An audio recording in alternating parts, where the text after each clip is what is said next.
Тилди сактоо улуттуу салтты кыргыздын улуу мурасын сактоо. Учурдун орчундуу маселеси болгон кыргызча сүйлөөгө багытталган кыргыз тилинин бизнестеги орду деген темада Заманбап кыргыз тили 2 деген аталыштагы форум болуп өттү. Анда өзгөчө жаштар арасында эне тилде сүйлөөнү жайылтуу менен өнүктүрүп өстүрүү боюнча баяндамалар жасалды. Мамлекеттик катчы белгилегендей, кыргызча сүйлөө адатка айланып, модалуу тренд болушу керек. Кыргызстанда кандай көрүнүш болсо дагы ошол көрүнүштүн баарын түшүндүрө алган бийик, ыйык тилибиз бар.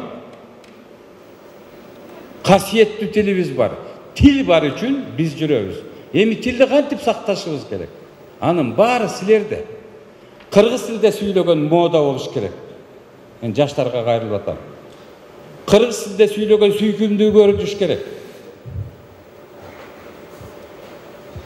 Кендирбаева, Мураталиев, булардан миңди койсак дагы, министр дагы, төрага дагы тилди өнүктүрө албайт. Тилди силер башташ керек. Өзүбүз башташыбыз керек. Мен эшиктен ушу жерге жеткенге чейин жалаң эле жаштардын өз ара орусча сүйлөшүп атканын угуп отурдум. Ошон үчүн арданыш керек, намыстаныш керек. Биз тилибиз жок болсо эл эмеспиз, жок кылып кетебиз.